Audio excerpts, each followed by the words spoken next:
आज अपन को स्टार्ट करना है थर्ड वर्ल्ड,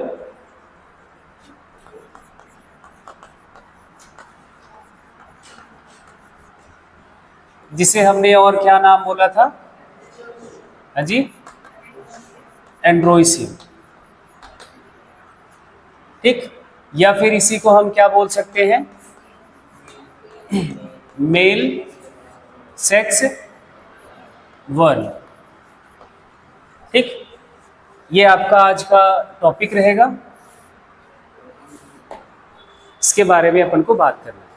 ठीक है, सबसे पहले ये जो मेल आपका सेक्स वर्ल्ड है, दैट इज कंसिस्ट ऑफ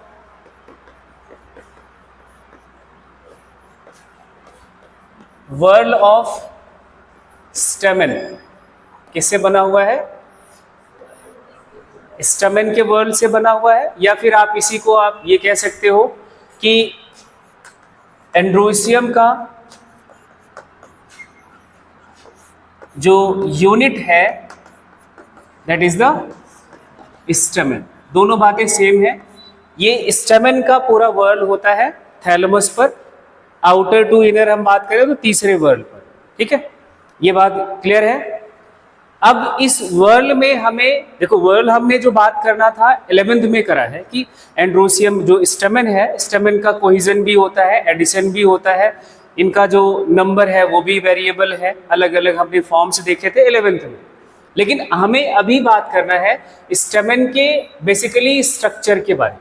स्टेमन का स्ट्रक्चर कैसा होता है एक्सटर्नली एंड इंटरनली। एक बात आप इसी स्टेमन के साथ लिखोगे, नंबर, स्टेमन का नंबर, एंड दूसरी एक चीज और, length of स्टेमन varies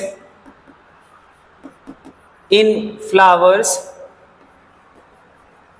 of different species.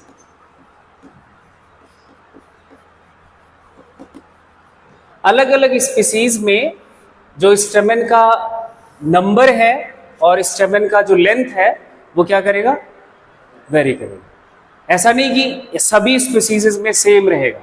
Number किसी में 10 हो सकता है, किसी में 5 हो सकता है, किसी में न्यूमरस भी हो सकता है, जैसे किसी में आपका वो कंडीशन अलग हो सकता है। ठीक है, लेंथ भी अलग अलग होगा, वो आप फ्लावर टू फ्लावर या स्पीसीज टू स्पीसीज वेरी करेगा।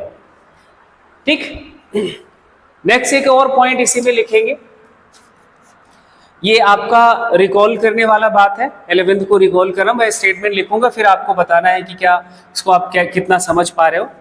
स्टेमन is equivalent to microsporophyll.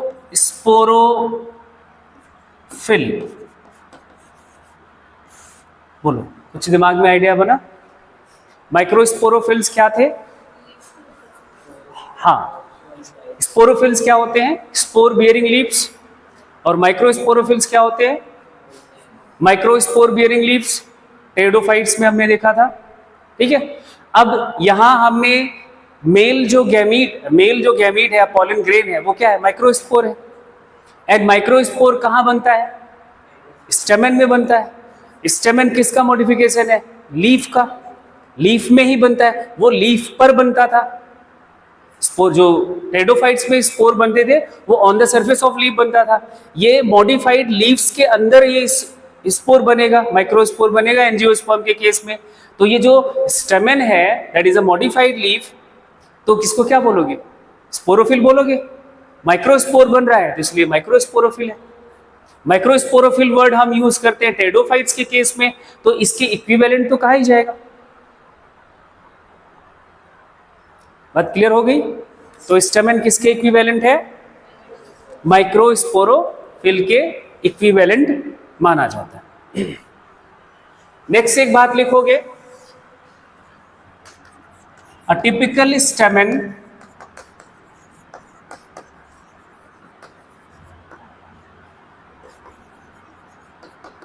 consist of आप साथ में लिखते रहना क्योंकि ये लगातार जिसे चलता रहे, है ना। कंसिस्ट ऑफ टू स्ट्रक्चर्स या मेनली टू पार्ट्स। कौन कौन से पार्ट्स हैं? एक लिखोगे, अ लॉन्ग थिन स्टॉक,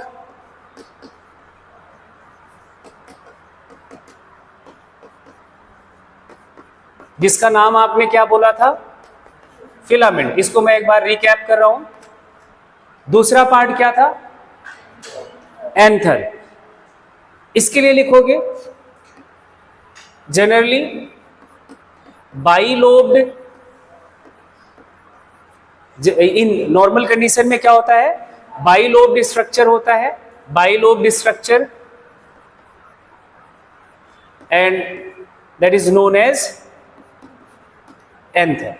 एक टिपिकल स्टेमन में यही हमने देखा। इन जनरल ये ऐसा कुछ बाइलोब स्ट्रक्चर होता है जिसे हम एंथर कहते हैं, और एक ऐसा फिलामेंट होता है स्टॉक जैसा, long thin stock like structure होता है जिसे हम क्या नाम दिया? फिलामेंट। तो इस पार्ट को हमने बोल दिया क्या? Anther, and this structure is termed as filament. ठीक।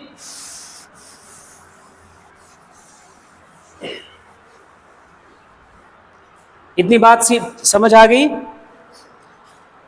आगे जब हम बात करेंगे इसके अलावा एक और स्ट्रक्चर आपको याद रखना है। इस फिलामेंट, वैसे हमने बना तो दिया यहाँ पे, इस फिलामेंट और एंथर को कनेक्ट करने का हमने एक टिश्यू का बात किया था जिसका नाम क्या रखा था? कनेक्टिव। क्या बोला था? कनेक्टिव। एक इधर एक टिश्यू होता है जो दोनों स्ट्रक्चर्स को कनेक्ट करके रखता है, जोड़ता है, that is termed as connective tissue. इसको क्या बोला हमने? Connective tissue. कनेक्टिव टिश्यू की एक स्पेशल बात याद रखनी है। वो स्पेशल पॉइंट क्या है वो यहां पे लिखोगे। कनेक्टिव टिश्यू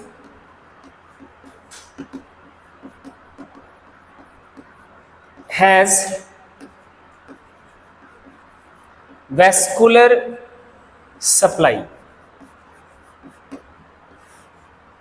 क्या इसके पास होता है? Vascular supply. वैस्कुलर सप्लाई समझ रहे हो?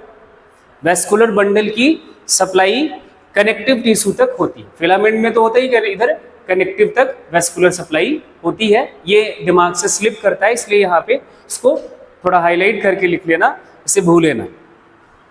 एक और बात आपको यहाँ पे नोट इसी डायग्राम में याद कर लेना है। ये स्ट्रक्चर कहाँ से अटैच्ड होगा?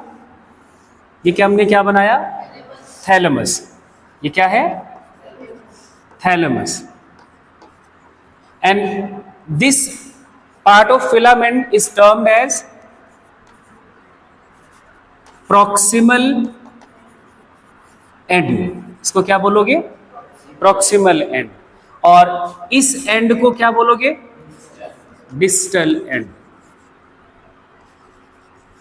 ठीक। तो एक बात और आप लिखोगे, proximal end of filament attached with thalamus and distal end attached with anther with the help of connective tissue.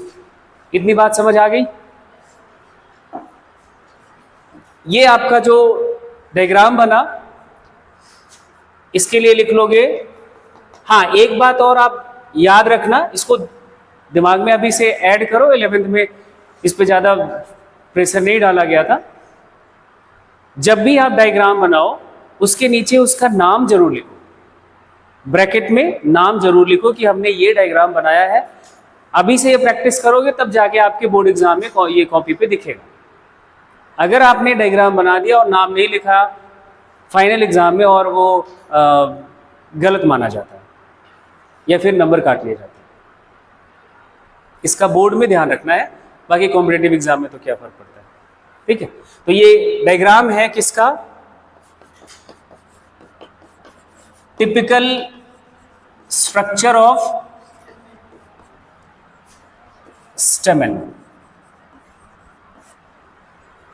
ये एक टिपिकल स्ट्रक्चर है स्टेमन का।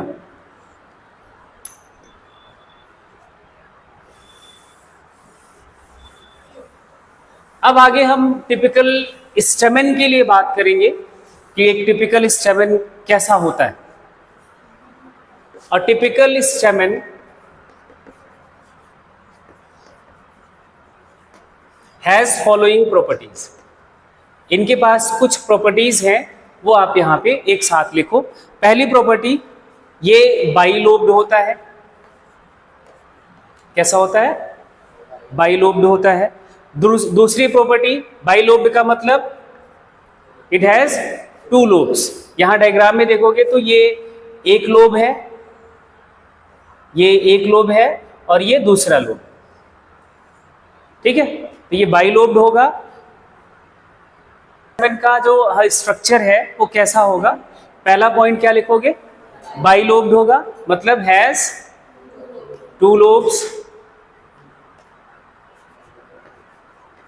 दूसरी प्रॉपर्टी होगी इसकी डाइथिकस। डाइथिकस का मतलब हैज टू थीका, या फिर इसी के लिए हमने क्या वर्ड यूज किया था? सेक। या फिर इसके लिए ज्यादा ठीक होगा हम लिखें स्पोरेंजिया। क्या लिखोगे? स्पोरेंजिया।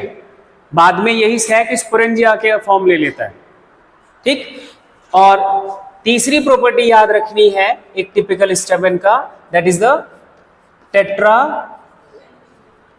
स्पोरेंजिएट। टेट्रा स्पोरेंजिएट, ये एक टिपिकल स्टेमेन का प्रॉपर्टी है।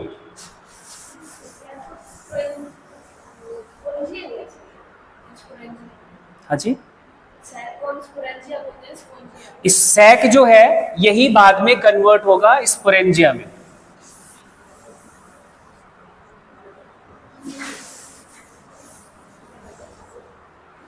ठीक, इतनी बात क्लियर है। अब देखो यहां पे हमने टेट्रा स्पोरेंजिएट वर्ड क्यों लिखा? ये डाइथिकस का मतलब क्या है? Two theca in each lobe. Two theca in each lobe, ये बात यहां पे ऐड कर लेना।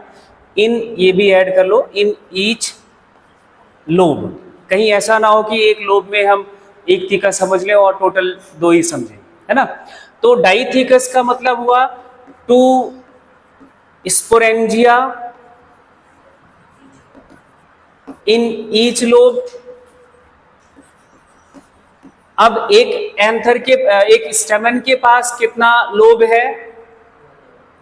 दो लोब है। ये एक्चुअली स्टेमन ना लिखकर यहां पे एंथर लिखो तो ज्यादा ठीक होगा। अब हम स्पेशली एंथर के बारे में बात कर रहे हैं, ठीक है, फिलामेंट के बारे में नहीं। तो ये दो लोब एक किस में है? एक थीका, एक लोब, दो स्पोरेंजिया एक लोब में है। क्योंकि दो लोब है तो टोटल नंबर ऑफ क्या हो जाएगा? स्पोरेंजिया 4 स्पोरेंजिया हो जाएगा।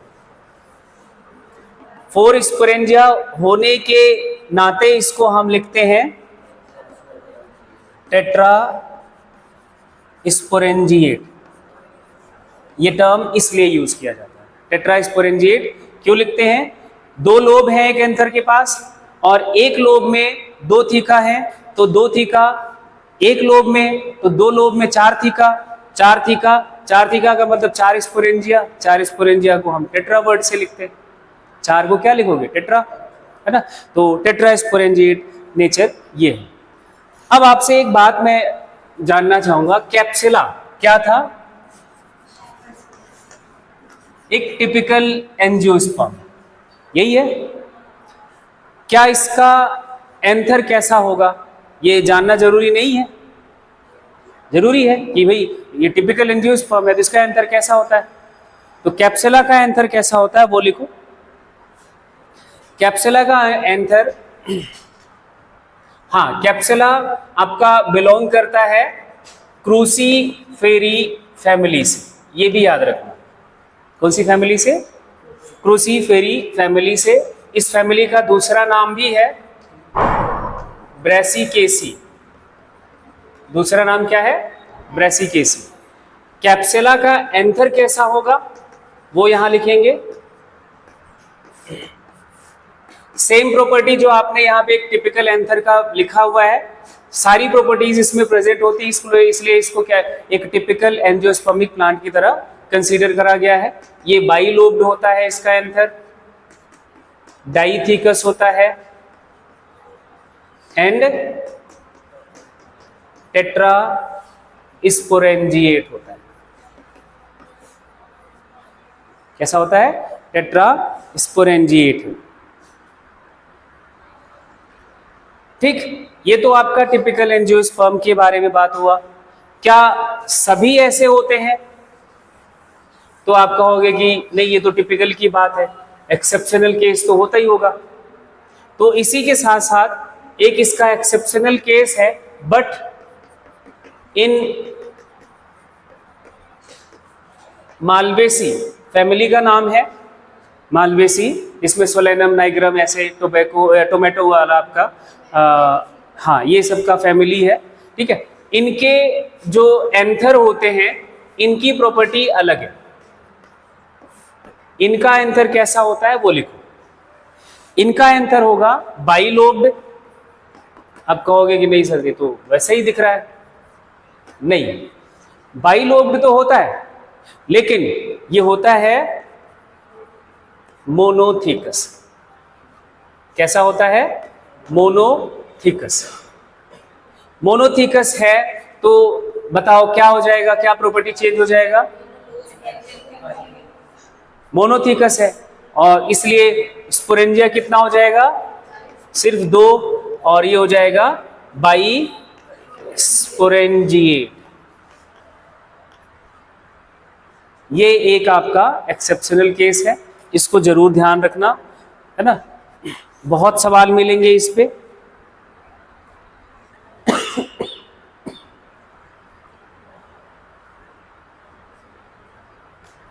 ठीक, तो जो एक्सटर्नल एंथर के बारे में, एक्सटर्नल मॉर्फोलॉजी के बारे में बात करना था, वो इतनी बात आपको समझनी है। एनसीईआरटी का बुक आपके सामने है, एंथर का डायग्राम आपके उसमें एक बना हुआ है, वो एक बार आप जरूर देखिए। फिलामेंट दिखा, एंथर दिखा, और एंथर का ही आपका एक सेक्शन कट करके भी दिखाया गया है।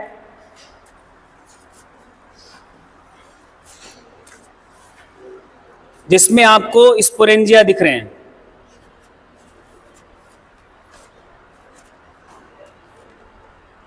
दिख रहे हैं भाई स्पोरेंजिया? चारों स्पोरेंजिया दिख रहे हैं?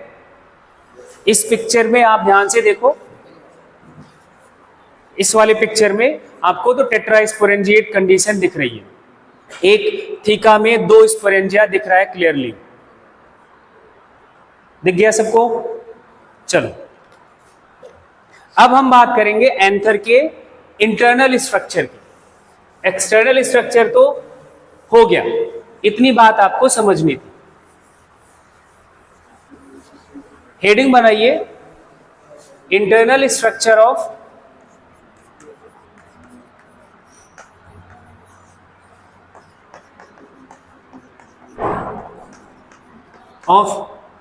एंथर। एंथर का इंटरनल स्ट्रक्चर कैसा दिखता है वो हम अब देखेंगे। ठीक है, अगर इसका ट्रांसफर सेक्शन कट करते हैं, स्लाइड पे देखते हैं, तो इसका आउटलाइन जो बनता है, जो आउटलाइन दिखता है, वो लगभग टेट्रागोनल दिखता है। टेट्रागोनल समझ रहे हो?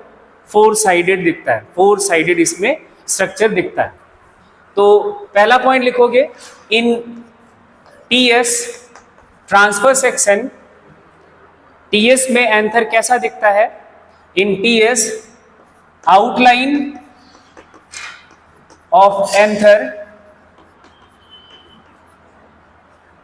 Is tetragonal. कैसा होता है? टेट्रागोनल होता है, 4 साइडेड होता है। कैसा होगा? 4 साइडेड होता है, 4 इनके साइड्स देखने को मिलते हैं। डायग्राम अपने सामने रख लेना, है ना। इसका इंटरनल स्ट्रक्चर का भी डायग्राम है नेक्स्ट पेज पे। ये पहला पिक्चर, पहला फर्स्ट वाला, ये हाँ आउटलाइन लगभग 4 साइडेड सी दिख रही है, ठीक है। दूसरा बात लिखो, जो एंथर की वॉल है वही हम समझ लें, क्योंकि बीच में तो एक एम्प्टी स्पेस है, एक सैक है जिसमें माइक्रोस्पोर्स प्रेजेंट होते हैं। हमें एक्चुअली वो उसका जो एंथर का वॉल है वही समझना। फिर वॉल समझ गया तो इंटरनली जो सैक है जिसे हमने थीका नाम दिया था, उसमें क्या होगा, वो आगे क्या डेवलप करके बनाता है, माइक्रोस्पोर बनता है उसमें। वो माइक्रोस्पोर कैसे बनता है वो नेक्स्ट टॉपिक पे हम बात करेंगे, ठीक है। तो नेक्स्ट पॉइंट लिखेंगे, एंथर वॉल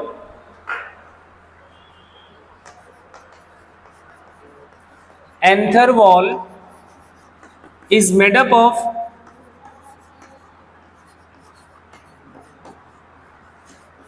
four layers। ये 4 लेयर से बना होता है, 4 layers of cells। अब ये मत सोच लेना कि 4 सेल की लेयर, 4 लेयर के नाम है, वो क्या है वो अपन बात करते हैं। पहली लेयर लिखेंगे। अब जो हम यहाँ पे लिखने जा रहे हैं लेयर्स का नाम, वो सेम कंडीशन है, आउटर टू इनर लिखेंगे। कैसा लिखेंगे, ये आउटर टू इनर। पहली लेयर का नाम है epidermis, second layer endothecium, third layer middle layer, and innermost layer is the tapetum। ये 4 लेयर्स, ठीक। अब एक टिपिकल जो आपका आउटलाइन देखने को मिलेगा कैसा होगा वो देखते हैं। ये एनसीईआरटी का ही डायग्राम है। अभी जो हम डायग्राम बनाने जा रहे हैं ये डायग्रामेटिक है। कैसा है ये, डायग्रामेटिक है, सेलुलर डायग्राम नहीं बना रहे हैं अभी। ये जो सैक बनाने हैं लगभग सेम साइज के बनाने हैं। आउटलाइन कैसी थी इनकी, टेट्रागोनल।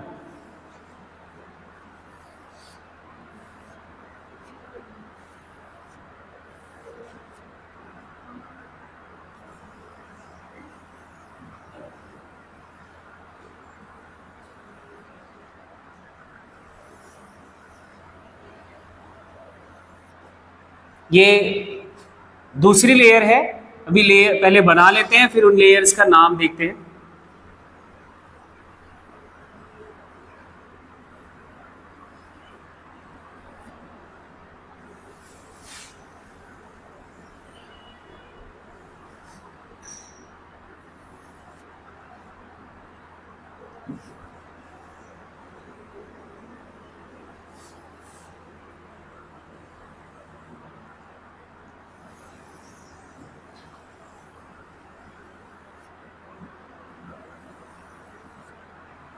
ठीक, ये सबसे बाहर वाली लेयर को हम बोलेंगे एपिडर्मिस।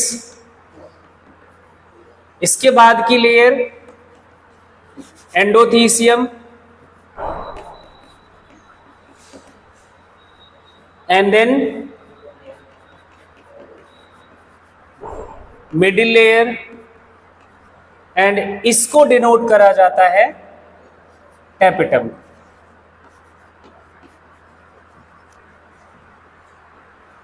एंड ये जो आपका स्ट्रक्चर होगा इसको बोलेंगे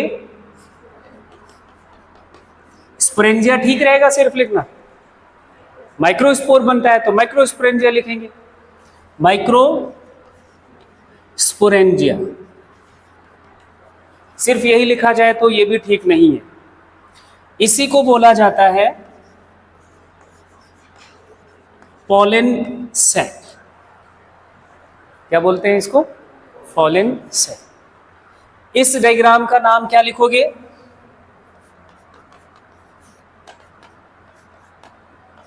टीएस ऑफ एंथर और लास्ट में लिख देंगे डायग्रामेटिक। ये सेलुलर डायग्राम नहीं है, कैसा है? डायग्रामेटिक।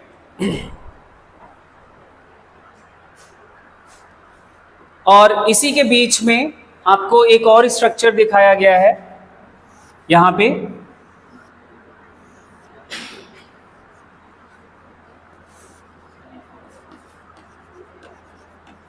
कनेक्टिव। ठीक, तो ये डायग्राम बहुत इंपॉर्टेंट है, ये ध्यान रखना, इसको एक दो बार प्रैक्टिस कर लेना। सिर्फ डायग्रामेटिक डायग्राम भी कई बार पूछ लिया जाता है, और डायग्राम पे जो क्वेश्चन बनते हैं उनमें से कोई एक मिसप्लेस कर देगा, एक दो मिसप्लेस कर देगा, और वहाँ ए बी दे के आपसे पूछ लिया जाएगा भाई ये क्या होगा। तो आपको डायग्राम की जो प्रैक्टिस रहेगी, दो चार बार आप उसको देखोगे, बनाओगे, तभी जाके बात बनेगी। ठीक है?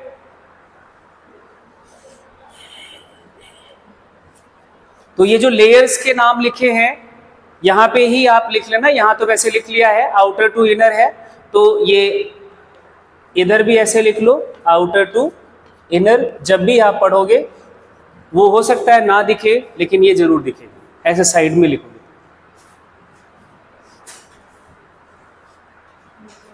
आउटर टू इनर मतलब समझ रहे हो कि सबसे आउटर मोस्ट लेयर कौन सी है?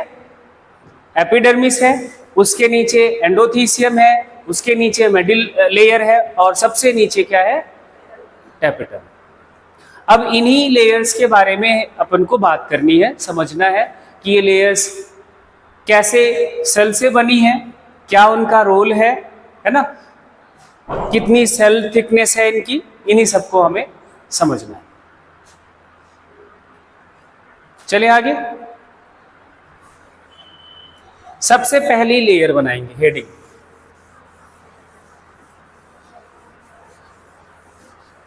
एपिडर्मिस।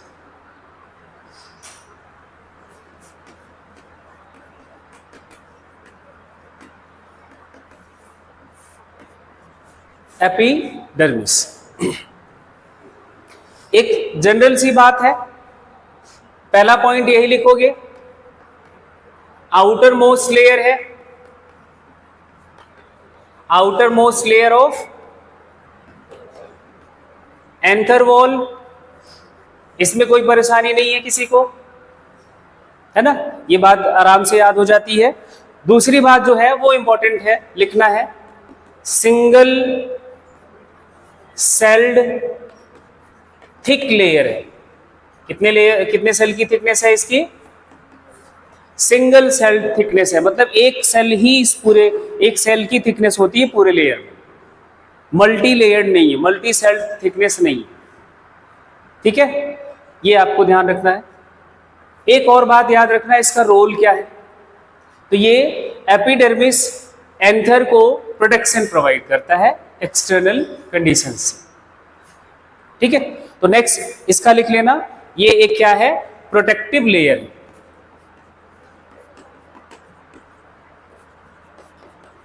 क्या है ये? Protective layer. दूसरे लेयर के बारे में बात चले। दूसरा लेयर था एपिडर्मिस के लिए, बस इतनी सी बात याद रखनी, सिंगल सेल थिकनेस है, ठीक, आउटर मोस्ट लेयर है, और प्रोटेक्टिव इसका रोल है। Second layer head endothecium.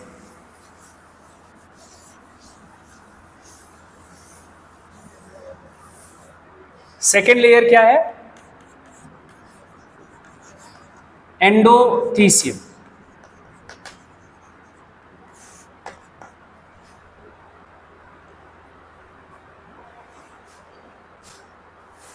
Endothecium के लिए पहला पॉइंट लिखोगे, ऑल्सो नोन एज, एक इसका नाम और है,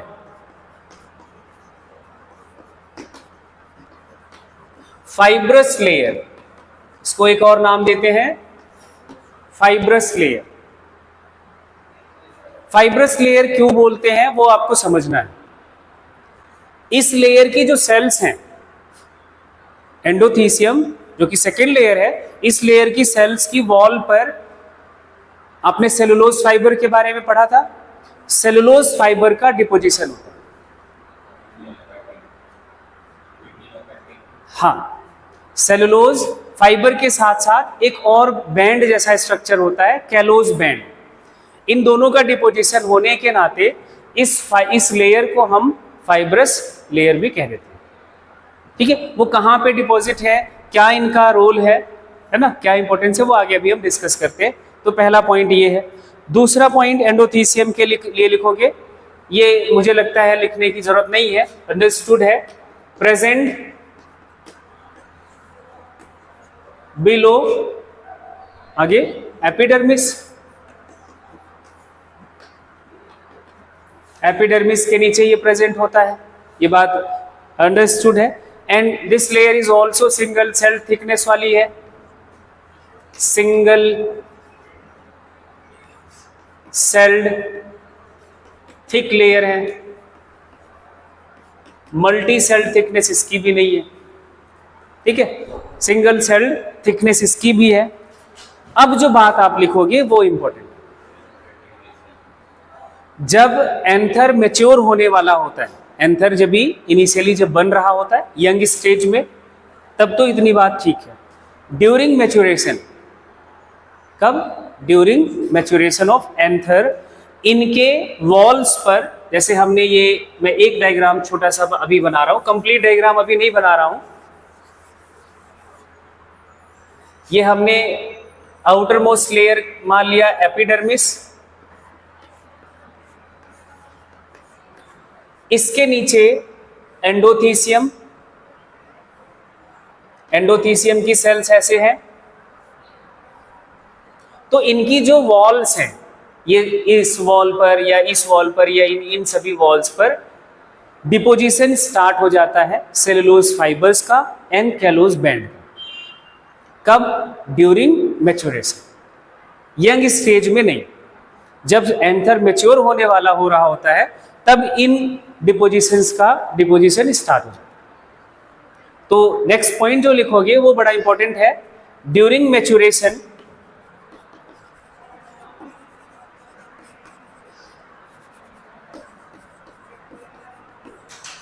during maturation of the anther,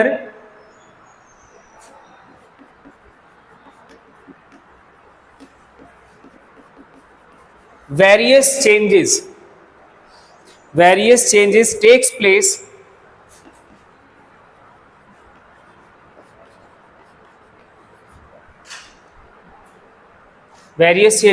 place in their walls, इनके वॉल्स में कई चेंजेस होते हैं, उन्हीं चेंजेस को हमें समझना है। किसके? इस वॉल्स में। During maturation of anther various changes takes place in the walls of, ऐसा पूरा बात लिख लो, in the walls of endothecium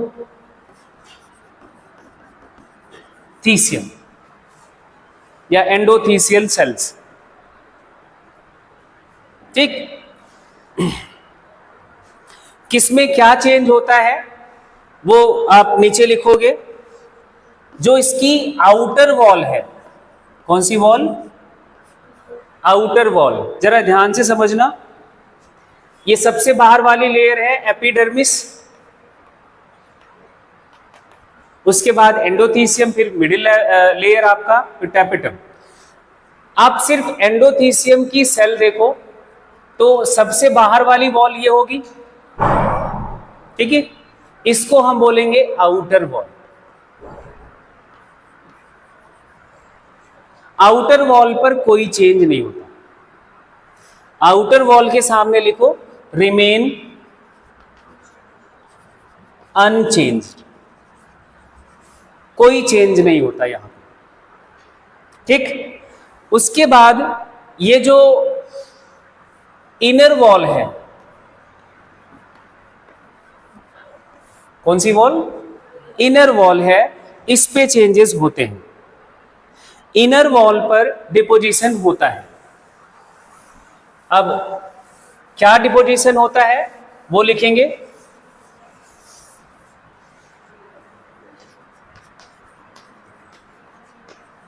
inner wall पर डिपोजिशन होता है, deposition of alpha cellulose fibres. किसका डिपोजिशन? अल्फा सेलुलोज फाइबर्स का डिपोजिशन होता है। कौन से वॉल पर? इनर वॉल पर, इस वाली वॉल पर। यह ध्यान रखना है, इस वाली वॉल पर अल्फा सेलुलोज का डिपोजिशन होता है। अब बची ये दोनों वॉल्स, ये और ये, ठीक है। इन वॉल्स को कहा जाता है रेडियल वॉल। क्या बोलते हैं इसको? रेडियल वॉल, क्योंकि ये रेडियस पर होती हैं, रेडियस के लाइन के पैरेलल होते हैं, तो रेडियल वॉल इनका नाम दे दिया गया। रेडियल वॉल पर क्या डिपोजिशन होता है वो देखो। रेडियल वॉल पर डिपोजिशन होता है दोनों का। किसका किसका? एक तो ये अल्फा सेलुलोज फाइबर्स के साथ साथ एक एडिशनल डिपोजिशन होता है कैलोज बैंड का। क्या लिखोगे? डिपोजिशन ऑफ, डिपोजिशन क्या होगा देखो, डिपोजिशन ऑफ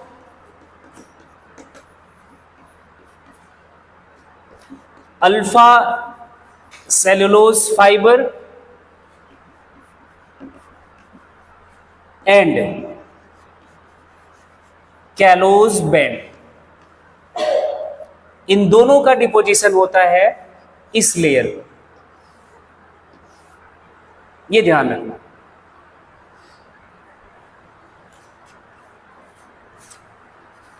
ठीक,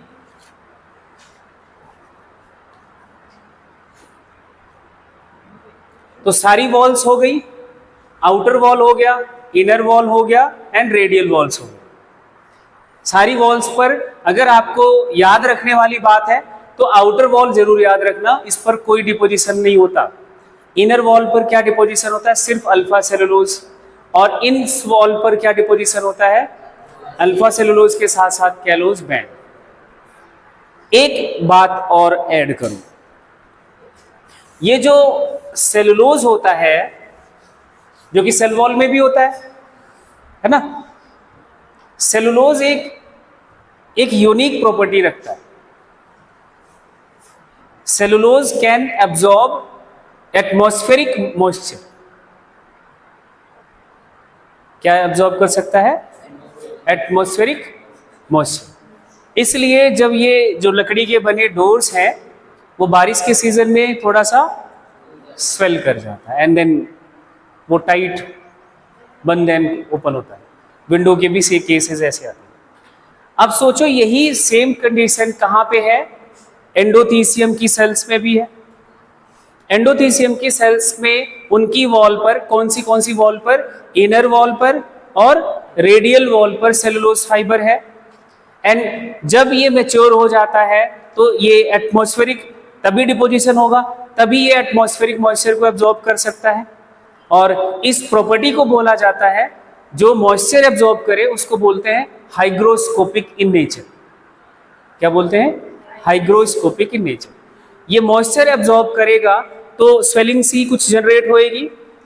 अब ऐसे आपका ये यहाँ इस वॉल पर ये डिपोजिशन है और ये स्वेलिंग होएगी तो एक प्रेशर एक्सर्ट होगा।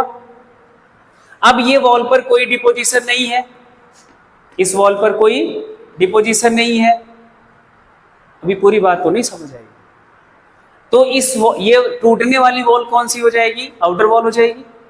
एक और टर्म समझ लो तब मैं पूरी बात आपको समझाता हूं। एक्चुअली ये डिपोजिशंस जो है ये मदद करते हैं एंथर डेhiscence में। एंथर डेhiscence क्या होता है? जब एंथर फटता है।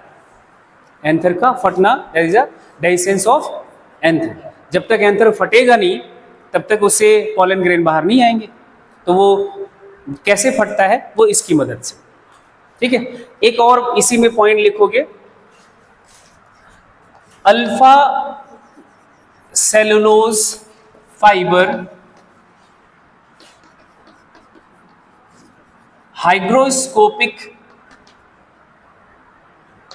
In nature. अगर कहीं ये आपको भूलने का डर है तो हाइग्रोस्कोपिक का मतलब लिख लेना, विच कैन एब्जॉर्ब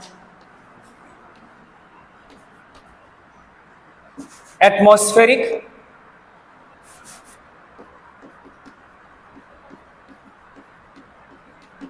मॉइस्चर। ये एटमॉस्फेरिक मॉइस्चर को एब्जॉर्ब कर सकते हैं, ये इनकी एक यूनिकनेस है। एक वर्ड आपको समझना है, हाईलाइट करके लिखना, स्टोमियम। ये बहुत इंपॉर्टेंट टर्म है, स्टोमियम। स्टोमियम। अब अभी जो आपने डायग्रामेटिक डायग्राम बनाया है एंथर का, पूरे आउटलाइन को देखो, जो उसका आउटलाइन है पूरा देखो, और एंडोथीसियम हर जगह होएगी, एंडोथीसियम के सेल्स तो पूरे आउटलाइन में होंगे। ठीक है, कुछ ऐसे रीजन्स होते हैं इसी एंडोथीसियम के सेल्स जिनके ऊपर डिपोजिशन आपने देख लिया, मैच्योर, जब ये मैच्योर होने वाला होता है तभी डिपोजिशन होता है। लेकिन कुछ ऐसे रीजन्स होते हैं जहां पे ये डिपोजिशन नहीं होता, and that region is termed as stomium. उस रीजन को क्या बोला जाएगा? Stomium. The cells of endothecium which has no deposition, इधर का कोई डिपोजिशन ना हो, and that region of the endothecium is termed as stomium. और वही रीजन से एंथर डहिस करता है, रप्चर करता है, फटता है। आउटलाइन देख लो जरा एक बार फिर से।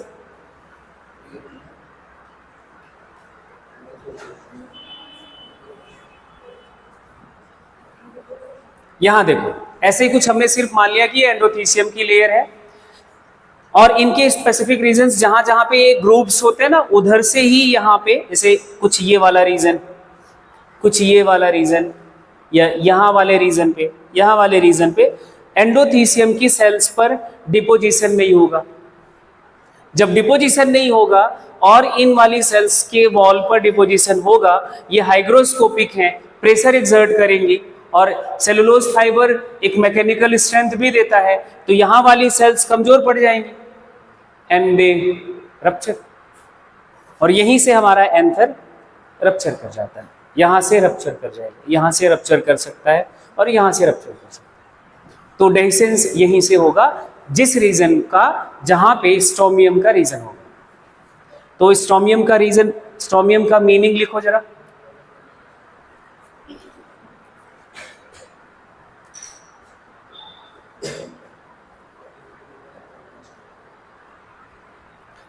स्टोमियम में लिखो, at some places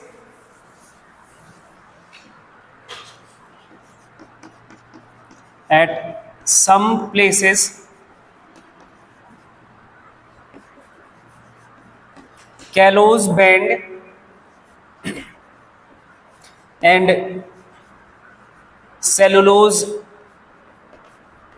fibers are absent, called stomium, and यहीं से डेhiscence ऑफ एंथर होता है। From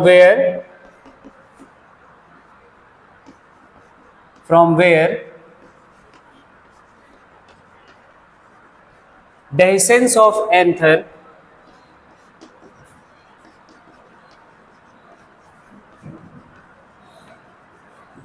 takes place. यहीं से क्या होगा? एंथर का डेhiscence होता है। ये बहुत इंपॉर्टेंट टर्म है, इसलिए इसको हाईलाइट करके लिख लेना। बहुत बार ये सवाल बन चुका है स्ट्रोमियम के ऊपर अलग अलग तरीके से कि एंथर कहाँ से डेhiscence होता है, स्ट्रोमियम की क्या, सेल्स की क्या प्रॉपर्टीज होती हैं, यहाँ पे कोई डिपोजिशन नहीं होता है ना। तो ये बात आप थोड़ा सा नोट डाउन कर लेना। Calcium becomes hygroscopic in nature. तो बात आपको सही लग रही है? सही है। क्यों सही है? क्योंकि इस पर डिपोजिशन होता है अल्फा सेलुलोज फाइबर्स का, इसलिए ये हाइग्रोस्कोपिक नेचर की होती है। नोट करके ये पॉइंट लिख लो।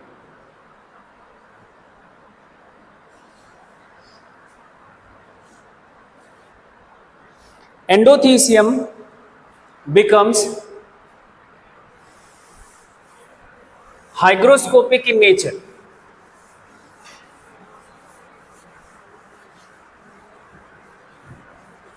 Hygroscopic in nature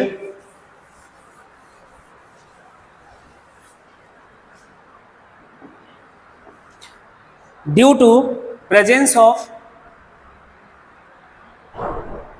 fibrous thickening, due to presence of fibrous thickening that helps in dehiscence of anther,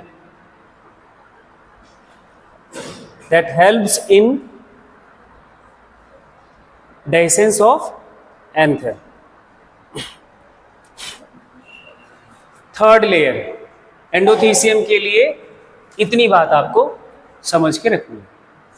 अब तीसरी लेयर है, क्या नाम है? Middle layer. मिडिल लेयर के लिए पहले लिखोगे इनकी जो थिकनेस होती है 1 to 3 सेल्ड थिक लेयर है। कितना? 1 to 3 सेल्ड थिक लेयर है। ये एक बात बहुत ध्यान से समझ के रखना है, कंफ्यूजन होता है क्योंकि एपिडर्मिस और एंडोथीसियम सिंगल सेल थिकनेस की है। ये यही एक लेयर है जो 1 to 3 लेयर्ड थिकनेस की है। ठीक है, ये लेयर बनी होती है, this layer is made up of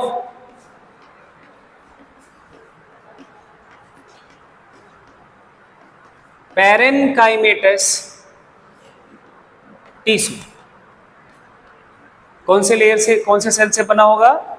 parenchymatous cell से या टिश्यू से बना होगा। अगर आपको याद हो तो पेरेनकाइमा का फंक्शन क्या था? Main function storage of food, storage of food. और यहां भी मिडिल लेयर की जो सेल्स हैं दे स्टोर्स फूड। ये क्या करती हैं? स्टोर का फूड का स्टोरेज करती हैं। और नेक्स्ट जो पॉइंट हम बात करने जा रहे हैं वो सबसे इंपॉर्टेंट है मिडिल लेयर के लिए। हाँ, this layer is ephemeral in nature. क्या बोलते हैं इसको? Ephemeral in nature. लिखो, this layer is ephemeral in nature. Ephemeral का मतलब क्या होता है ये आपको नोट डाउन कर लेना है। एफीमेरल का मतलब होता है शॉर्ट लिव्ड। अब शॉर्ट लिव्ड का मतलब तो समझ आ गया होगा, जो थोड़े टाइम के लिए रहे। मतलब एंथर वॉल में, मतलब समझो ध्यान से, एंथर वॉल में मिडिल लेयर बनता तो है लेकिन बहुत लंबे समय तक नहीं रहता, ये डीजनरेट हो जाता है। ठीक है, तो ये एफीमेरल इन नेचर, ये जरूर याद रखना। ठीक है, हाँ हाँ, जो डेवलपिंग माइक्रोस्पोर्स हैं उनको फूड सप्लाई तो देनी पड़ेगी। जब माइक्रोस्पोर एंथर में बन रहा होता है, पॉलिन सैक में बन रहा होता है, तो फूड सप्लाई इनको दे रहा होता है। अब जो कोई लगातार दे रहा है तो कुछ टाइम के बाद तो मरना पड़ेगा ही भाई। तुम लगातार मेरे से पैसा लेते रहो तो मेरा बैंक खाली हो जाएगा एक दिन, नहीं खाली होगा। तो ये इनके साथ भी सेम कंडीशन है। ये जो स्टोर करते हैं ड्यूरिंग द डेवलपमेंट, वो जो डेवलपिंग माइक्रोस्पोर्स होते हैं वो यूज कर लेते हैं, इसलिए मिडिल लेयर डीजनरेट कर जाता है। इवन इसके बाद वाली लेयर भी जो टैपेटम है, दैट लेयर इज ऑल्सो डीजनरेट्स। तो मेच्योर एंथर में, वो आगे की बात है, मेच्योर एंथर में सिर्फ 2 लेयर बचती है। कौन कौन सी? Epidermis and endothecium. ये आपने बहुत पहले ही दिमाग लगा लिया। जब यंग एंथर है, आपके यंग और मेच्योर 2 कंडीशंस है ना। यंग एंथर वॉल में 4 लेयर्स होंगी, लेकिन मेच्योर एंथर वॉल में सिर्फ 2 लेयर्स होंगी। जब जैसे आप मान लो यंग हो तो आपके सर पे बाल हैं, हो सकता है मेच्योर होते होते ना रहे, है ना। तो ये भी एक एग्जाम्पल की तरह आप याद कर सकते हो। तो यहां मिडिल लेयर ऐसा कुछ हो जाता है। शुभम खुश हो रहा है ना, एडिशनली कुछ याद आ गया, सही है। चलो, एफीमेरल है, शॉर्ट लिव्ड है, ये याद रखना। आगे एक बात लिखो,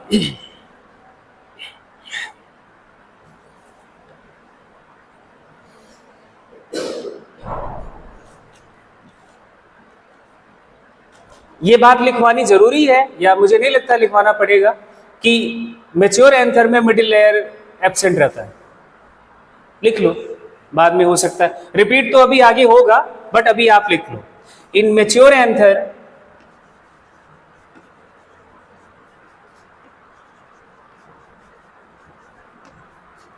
this layer is absent.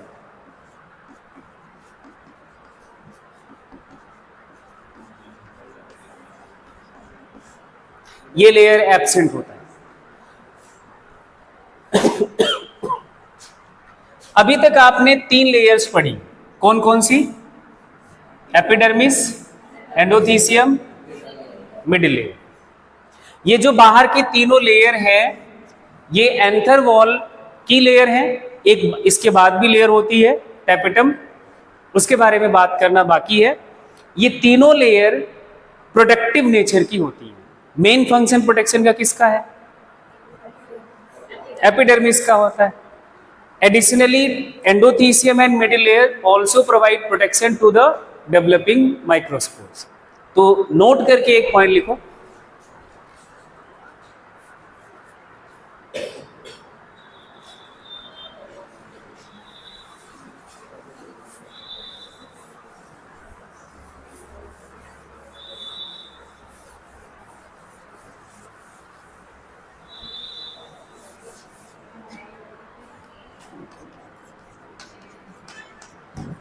outer 3 layers of anther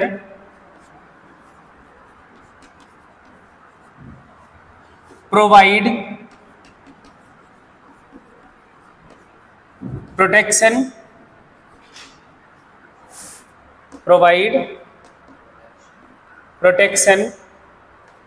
and helps in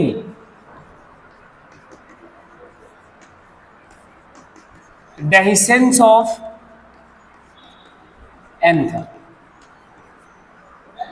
ये पॉइंट बहुत इंपॉर्टेंट है।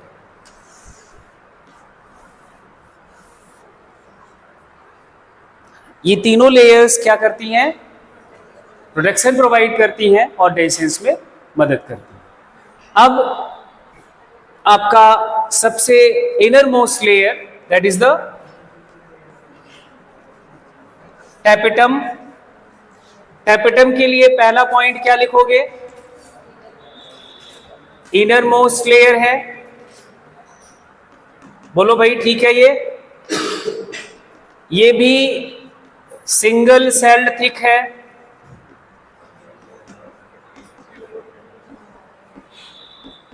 सिंगल सेल थिकनेस वाली लेयर है।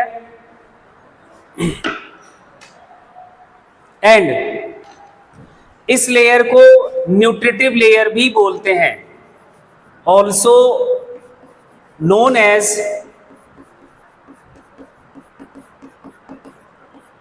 Nutritive layer. इसको क्या बोलेंगे? Nutritive layer. अब आपके दिमाग में ये क्वेश्चन आएगा, फूड स्टोर तो हमारा मिडिल लेयर करता है, न्यूट्रिटिव लेयर इसको क्यों बोल रहे हैं? क्योंकि डायरेक्टली जो डेवलपिंग माइक्रोस्पोर्स हैं उनको नरिशमेंट यही प्रोवाइड करता है। एंडो यहां पे एपिडर्मिस होगा, एंडोथीसियम होगा, मिडिल लेयर होगा, सबसे अंदर क्या होगा? टैपेटम होगा। यही पॉलन सैक का को सराउंड सराउंड करता है। ठीक, तो यहां पे जो माइक्रोस्पोर बन रहा होगा उसको नरिशमेंट कौन देगा? डायरेक्टली टैपेटम प्रोवाइड करेगा। हाँ, नो डाउट इस टैपेटम को जो नरिशमेंट मिलेगा, ये टैपेटम जो न्यूट्रिएंट्स लेगा वो मिडिल लेयर से ही लेता है। वो कहां से लेता है? मिडिल लेयर से ही लेता है। जो उसने स्टोर करा था वही यूज करेगा tapetum, and they provide nutrition to the developing microspore. ठीक है, इतनी बात। ये न्यूट्रिटिव लेयर कहा जाता है। एक और पॉइंट नोट करो, cells of tapetum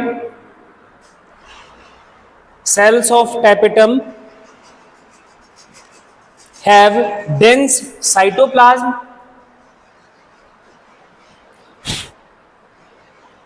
and generally have more than one nucleus। ये कंडीशन अभी किसी लेयर की सेल्स में नहीं था। And generally have more than one nucleus. Bracket में लिख लो मल्टी न्यूक्लिएटेड कंडीशन।